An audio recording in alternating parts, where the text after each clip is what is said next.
Bem-vindo ao nosso programa Magnificat, momento em que a gente se reúne para refletir um pouquinho sobre Nossa Senhora, sabendo que a Mãe de Deus é aquela que nos conduz sempre para mais perto de seu Filho Jesus, mas ainda nesse tempo de Páscoa, que é tempo de passagem, uma passagem do túmulo para a vida nova, uma passagem que Deus nos concedeu já no nosso batismo e principalmente Páscoa, paz, amor, vida e misericórdia de Deus que se realiza na vida de cada geração, também na nossa geração. E é sobre esse tema que a gente quer conversar nesse Magnificat, porque Maria é a mãe da misericórdia, assim como rezamos em cada Salve Rainha. E eu tenho a alegria de convidar mais uma vez e ter aqui comigo o Padre Felipe Sardinha. Seja bem-vindo, Padre Felipe. Muito obrigado, Padre Ulisses, e obrigado a todos os nossos amigos que acompanham este nosso programa. Isso, a gente já teve a oportunidade de se encontrar outras vezes, não é mesmo? Foi muito bom e eu creio que você deve sentir-se muito à vontade, sabendo que é um pessoal que está assim, muito atento e sequioso realmente de aprender mais, de aprofundar a sua fé. Padre Felipe, o que significaria ou deveria significar essa palavra misericórdia para nós católicos? Misericórdia, que trata-se verdadeiramente de uma experiência, muito mais do que um conceito abstrato, mas uma experiência, ela reflete uma vivência na Sagrada Escritura desta realidade compassiva de Deus.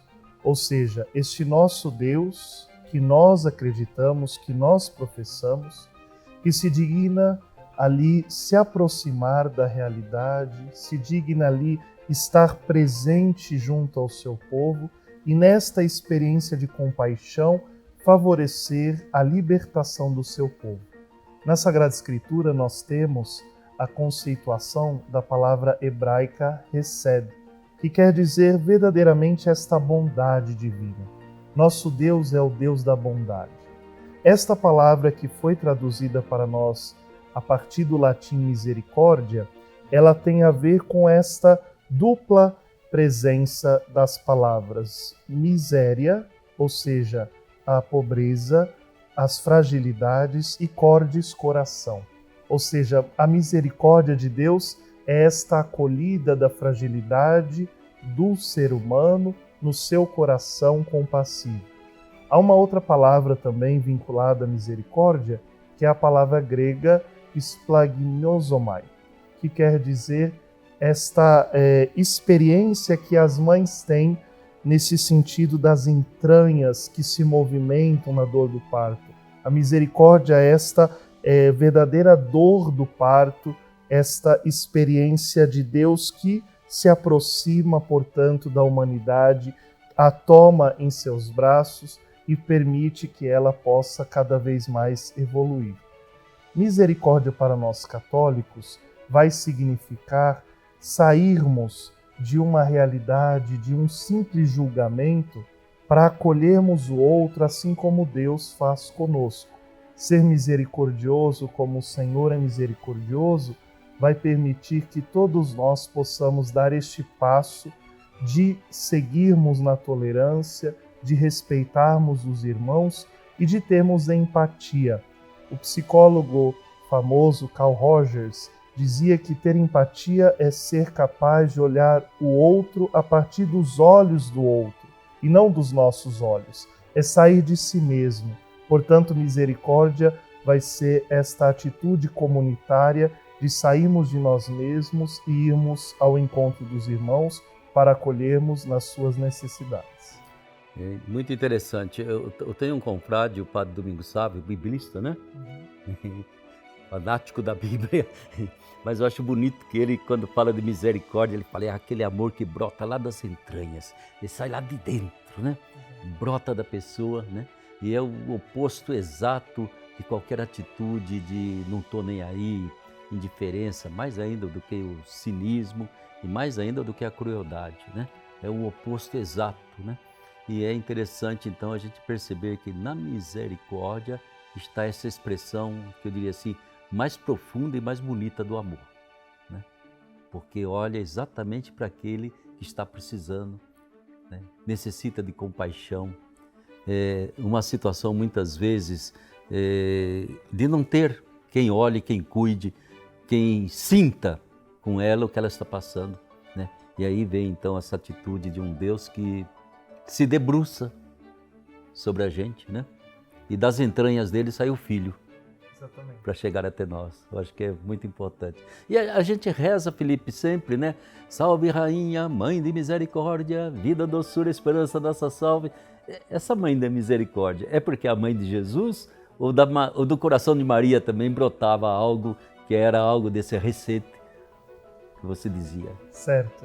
É interessante perceber, gostaria de propor àqueles que estão em casa de lerem o capítulo 19 do Evangelho segundo São João, que foi o texto que nós utilizamos na liturgia da palavra da Sexta-feira Santa em todas as nossas comunidades.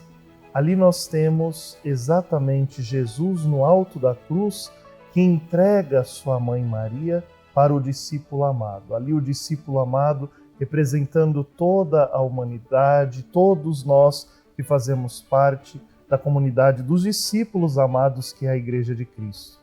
Ali nós temos um ato profundo desta experiência da misericórdia. Como nós comentamos, que misericórdia tem a ver com empatia, com compaixão, com esta saída de si mesmo, com esta capacidade de olhar o outro, de estar com o outro, de promover o outro.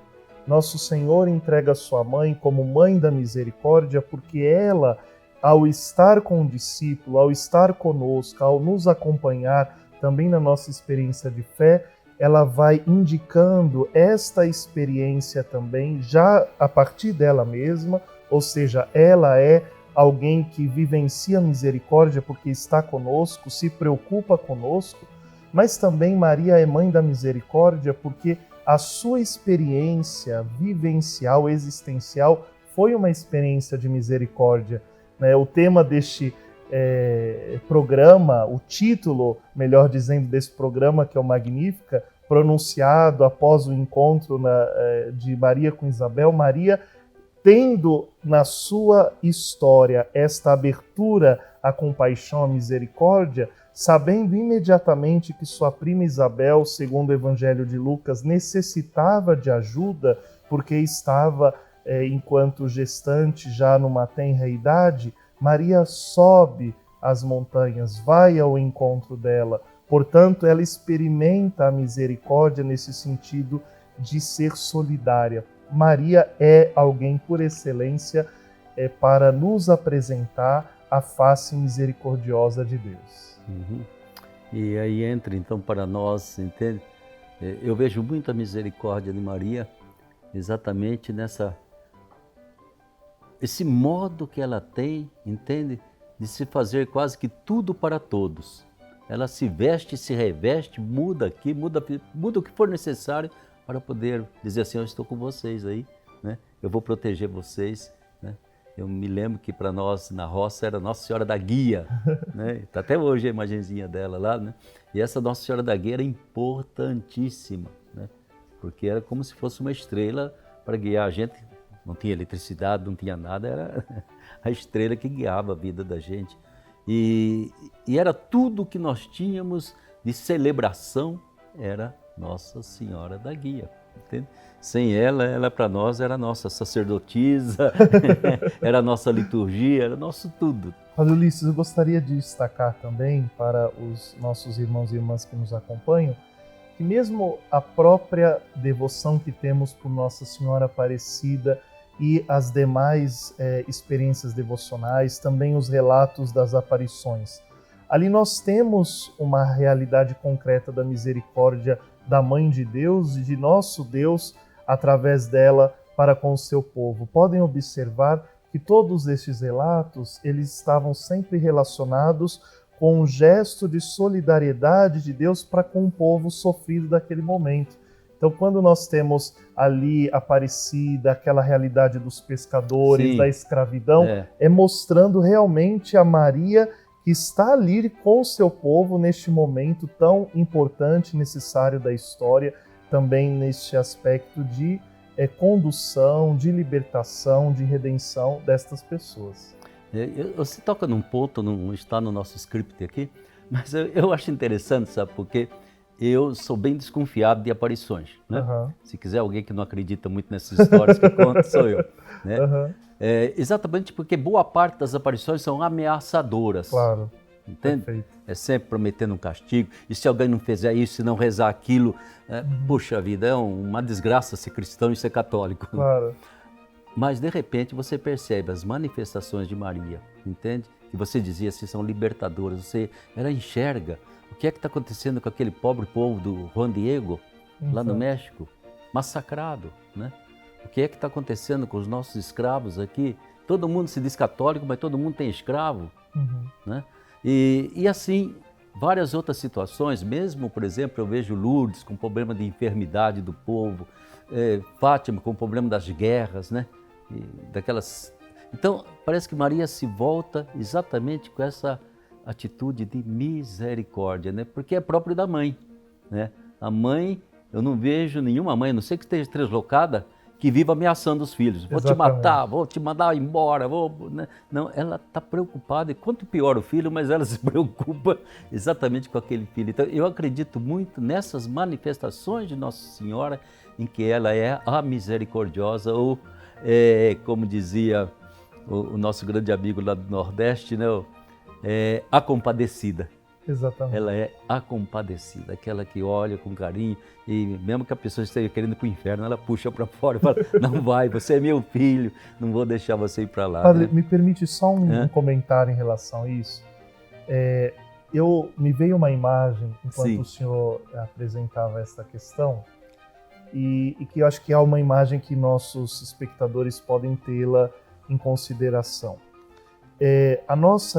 A experiência de Deus, a experiência da misericórdia, que se dá também através de Maria, é como, imaginemos, por exemplo, uma garrafa de água ou qualquer outro líquido. Quando nós colocamos este líquido num copo, numa caneca, num recipiente, ele ganha o formato daquele recipiente. A misericórdia de Deus é tão infinita, mas quando nós entramos em contato com essa experiência, nós a absorvemos conforme a nossa realidade psíquica, emocional, inclusive religiosa. Então, eu acredito que muitas vezes nestas experiências fortes destas aparições, e inclusive de Santa Faustina, que é celebrada agora nesta Semana Pascal da Misericórdia, nós temos que ter em consideração que, às vezes, essas imagens de medo também eram imagens já internalizadas dessas pessoas, mas não que aquilo é o núcleo. Sim. O núcleo é muito maior, que é exatamente este resultado da misericórdia dado ali, e não exatamente as linguagens, as mensagens, porque elas já passam por estes, entre aspas, recipientes que são os videntes. Então, eu convido sempre você que está em casa, diante de uma aparição, não centralizar-se exatamente na mensagem da aparição, porque essa mensagem ela tem que ser filtrada, mas perceber os frutos, e principalmente os frutos de misericórdia que se dão nesses lugares, como aqui em Aparecida, que é um espaço incrível de encontro com Deus a partir de Maria por meio da igreja. E graças a Deus, entende que uma das coisas bonitas que eu acho em Nossa Senhora Aparecida é que ela não falou nada. Mas a própria imagem dela traduz, exatamente, né? Esse olhar carinhoso, essa boca entreaberta como se estivesse sorrindo, as mãos postas. Ela coloca toda assim aquela piedade dela, aquela misericórdia, aquela doçura e ternura dela, olhando para a gente. E é interessante, além de contemplar a imagem de Nossa Senhora, contemplar o peregrino olhando para ela. Perfeito. É uma das experiências bonitas que eu gosto de fazer. Eu fico olhando para o rosto das pessoas, os gestos que elas fazem, e sempre me toca o coração. O que será que a pessoa entende, está sentindo? Que conversa que ela está tendo no interior dela com Nossa Senhora? O que Nossa Senhora está dizendo a essa pessoa? O certo é que ninguém passa ali e sai do mesmo jeito. Verdade. É muito interessante, viu? Mas aí então, e a gente vive num tempo tão doloroso, né, que não é assim de muita misericórdia. Eu acho que conseguimos criar, infelizmente, através até dos meios de comunicação, aquilo que você fala, introjetar nas pessoas a violência, o ódio, né? A pessoa vai respirando, vai bebendo aquilo, de repente acontece uma crueldade, como foi o assassinato dessas crianças. Eu fico pensando, é só aquela pessoa que fez isso? Ou por trás dela não há todo esse condicionamento? Entende? Que cria uma cabeça, uma fantasia, uma projeção e de repente a pessoa pode até de forma quase inconsciente cometer uma crueldade tão grande, uma celeridade como foi cometida, né? Eu acho que a gente como sociedade, não sei se não deveria sentir algo de corresponsabilidade por aquilo que acontece de tão doloroso, tão negativo que de repente dá um susto muito grande, né? Como é que você vê hoje e como foi se desenvolvendo, até politicamente, ou mesmo assim dentro das famílias, entende? Essa questão de violência, sei lá, de intolerância, né? De polarizações emocionais que fazem a pessoa não conseguir mais refletir, pensar, né? Apenas se dividir e acusar o outro. É interessante perceber que, na verdade, mais do que uma época de mudanças, nós estamos vivenciando uma mudança de época. Isso se dá numa experiência cada vez mais heterogênea de sociedade. Então nós percebemos que hoje já não há mais aquela unidade traduzida como uniformidade. Quando nós vivíamos uma certa sociedade, entre aspas, um pouco mais uniforme, no sentido dos hábitos, dos costumes, inclusive das manifestações culturais, religiosas, nós tínhamos mais ou menos uma orientação comum. Hoje também, com a influência dos meios de comunicação, nós temos uma gama de possibilidades, de interpretações, de posturas e assim por diante. É um desafio muito grande e eu acredito que nós, católicos, temos um dever importante nesse sentido de valorizarmos e fomentarmos na sociedade, nas famílias, nas comunidades, estes valores da diversidade.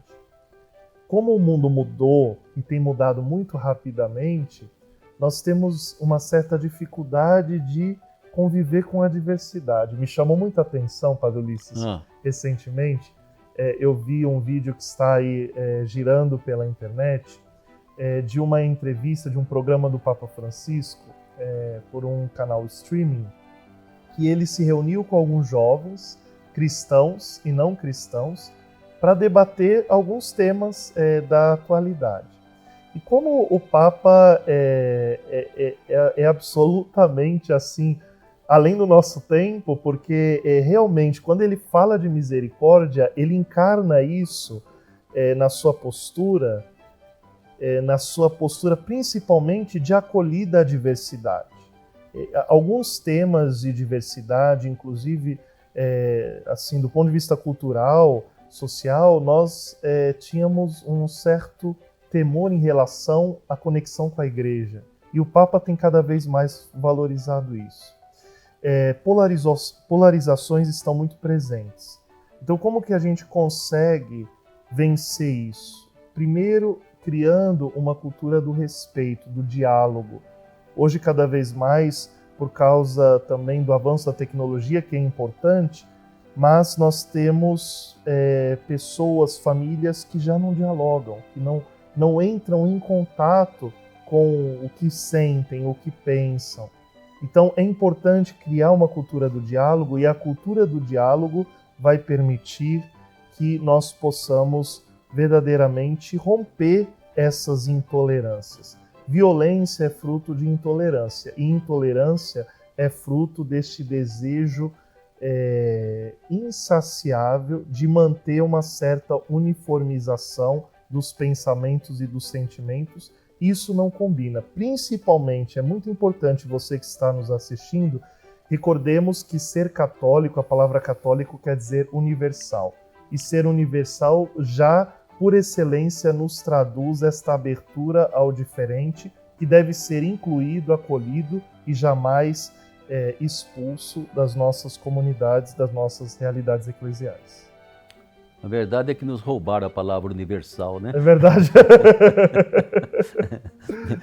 E é tão interessante você falando nisso, como que a gente de vez em quando pisa sobre ovos para fazer uma homilia que seja sincera, mas também que não jogue água benta em tudo. Claro, né? exatamente. E passar aquela mensagem que a gente acha que realmente é isso o Evangelho de Jesus. Né? Exatamente, Felipe, devido a essa situação de perceber que tem pessoas que estão assim, hoje você não vê tão facilmente, mas como se fosse porco-espinho, sabe? Já eriçado, né? Pronto para intervir, né? E tem acontecido alguns casos assim, da pessoa irrompe e quer intervir naquilo, porque ela acha que você está errado, não é esse o caminho da igreja, não fala nem de Jesus, da igreja, e vai por aí afora um tipo de nostalgia doentia, a meu ver, né? E não nos leva absolutamente a ser discípulo de Jesus. Deve levar a ser discípulo de qualquer outro Judas por aí, menos Jesus. E em tudo isso, como será que nós podemos, dentro dessa nossa geração, como você diz, é uma mudança, é uma época de mudança, não, né? É uma época de mudança, uma mudança de época, ou seja, o mundo está dando um giro um pouco diferente, né?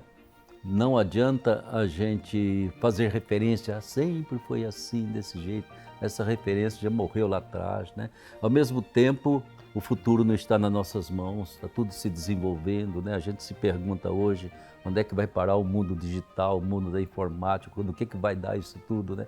As próximas gerações darão a resposta.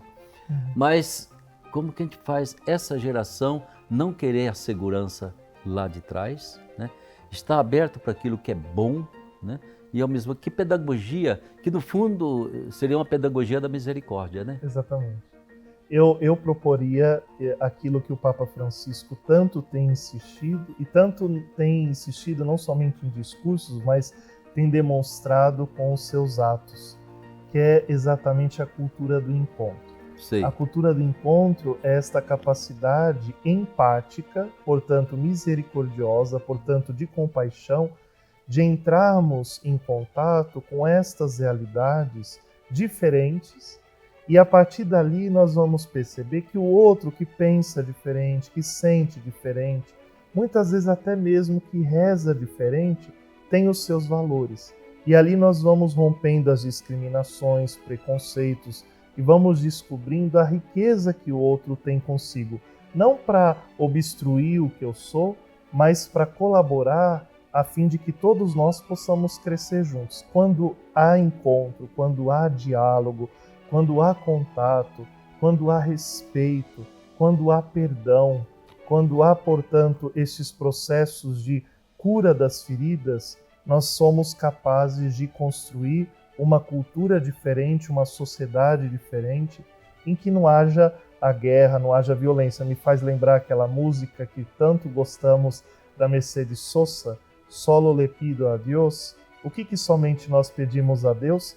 Que o mundo, que o sofrimento não nos seja indiferente. Então, que a indiferença não exista em nós e que o encontro, este contato com a vida presente aí diante de nós, com a diversidade, possa favorecer verdadeiramente esta pedagogia da misericórdia. E aí então que eu falava para você antes de começarmos o programa, né? A gente sempre fala em misericórdia, que é o coração que se volta para quem está numa situação difícil, precisa de compaixão, né? Miserere mei Deus, é sempre Senhor, tenha piedade de nós, né? Mas há muitos anos atrás eu li um texto que dizia, não, também pode ser misericórdia. Misericórdia é uma misericórdia ativa. Eu mando o meu coração, né? A palavra mitere, envio o meu coração, daí saiu misericórdia, misericórdia. Né? É um sentido ativo da misericórdia. E eu acho que aqui entra Nossa Senhora. Eu tenho sempre a impressão que eu não vi ainda, a gente tem hoje a devoção a São José dormindo, né? Não é possível ter devoção a Nossa Senhora dormindo. Ela é a mãe que... se você está num leito dormindo, ela está acordada para ver se está bem coberto, né? Não existe essa devoção a uma Nossa Senhora. Pode ser que chore, pode ser que isso, aquilo, mas Maria dormindo não tem perigo. Ou seja, essa misericórdia ativa, né? E que o mundo precisa. Eu acho que a campanha da fraternidade, que deverá continuar, ela necessita de uma misericórdia ativa. Porque quem está passando necessidades maiores não tem nem condições de pedir. Ele precisa ser encontrado e eu tenho que sair ao encontro, né?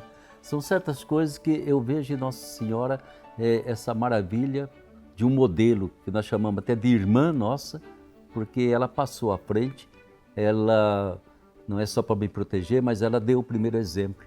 Ela falou, isso é ser discípula, isso é ser cristã.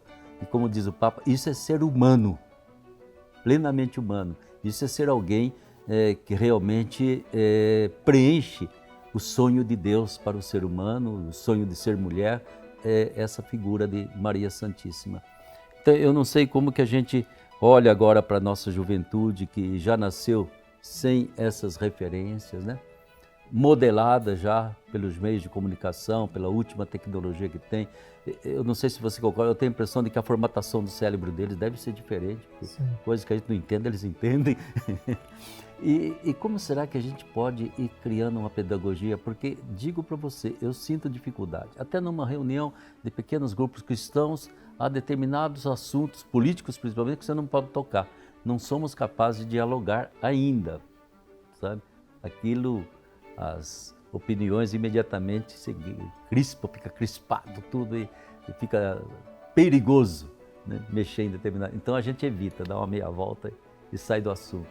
Como que a gente lida nisso quando eu falo, eu tenho que evangelizar, eu tenho que passar Jesus, eu tenho que passar a misericórdia de Maria? Eu acredito que, como nós refletimos no início, misericórdia, para além de um conceito, trata-se de uma experiência. Então, quanto mais nós mostrarmos e compartilharmos que nós experimentamos a misericórdia em algum momento, nós vamos ser capazes de transmitir isso. E acredito que as novas gerações só vão entender o que é misericórdia, portanto, esta saída de uma vivência de intolerância, de arrogância, de egoísmo, quando eles também possam experimentar em algum momento que foram acolhidos por alguém, portanto, por esta experiência da misericórdia. É a experiência compartilhada que vai gerar o contato, e o contato vai fomentando esta pedagogia transformadora. Sim. E às vezes eu fico pensando também, Felipe, é tão importante hoje em dia, em que a gente praticamente fica alucinado com tantas coisas, entende? Voltar a prestar atenção nas pessoas. Não é mesmo? Perfeito. Prestar atenção. Eu tenho que olhar você nos olhos, eu tenho que olhar as outras pessoas nos olhos, prestar atenção na pessoa, né? Ter o gosto de cuidar ou de ajudar, né? Eu sempre me lembro de Dom Luciano Mendes. Ele, Felipe, cumprimentava a gente e já dizia, em que é que eu posso ajudar? Assim, muito humildemente, o que é que eu posso ajudar? Era o tipo da pessoa que tomava conta, assim, de você, encantava você à primeira vista, né? Ou seja, voltar a prestar atenção nas pessoas, né? Voltar a ver que por detrás de qualquer olhar mais fechado, mais aberto, mais sorridente ou mais triste, né, existe uma pessoa.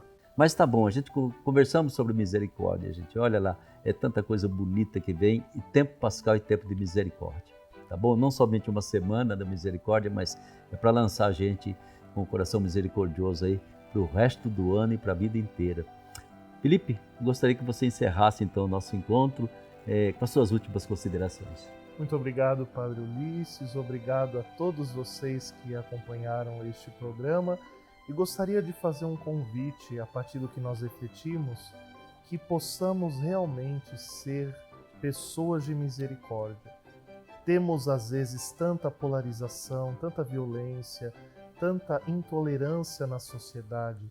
Nossas comunidades têm que ser realmente espaços de misericórdia, até mesmo para contrastar com esta realidade. Façamos esta experiência e que possamos propagar misericórdia em todos os lugares em que estivermos. Muito obrigado, Padre Felipe. A gente volta qualquer dia, tá bom? Tá bom, obrigado. Tá aí, minha gente, que Nossa Senhora da Misericórdia rogai por nós, que ela nos abençoe. Em nome do Pai, do Filho e do Espírito Santo. Amém. Fique com Deus, fique com a Mãe da Misericórdia. Olá, meu irmão, olá, minha irmã. Eu sou o Padre Ulisses, diretor da Academia Marial de Aparecida. Com imensa alegria, quero convidar você para o 16º Congresso Mariológico, que será realizado de 1º a 4 de junho. O tema será a Mariologia do Papa Francisco. Nós queremos oferecer a todos os participantes a riqueza da espiritualidade mariana do nosso Papa, aquilo que ecoa fortemente no seu coração, nas suas palavras, em tudo aquilo que é a sua vida de pastor da nossa igreja. Juntos, vamos renovar a nossa comunhão de igreja ao redor de Maria, a estrela da evangelização. Ao longo desses 4 dias do congresso, teremos 6 conferências, mesas temáticas, momentos oracionais com convidados muito especiais como Dom Leomar Brustolin, Padre Alexandre Auí, a professora Lúcia Pedrosa, entre outros. O 16º Congresso Mariológico será realizado de forma presencial e também online no Centro de Eventos Padre Vítor Coelho de Almeida. Faça já a sua inscrição pelo site a12.com/Congresso Mariológico. Espero por vocês, sejam bem-vindos.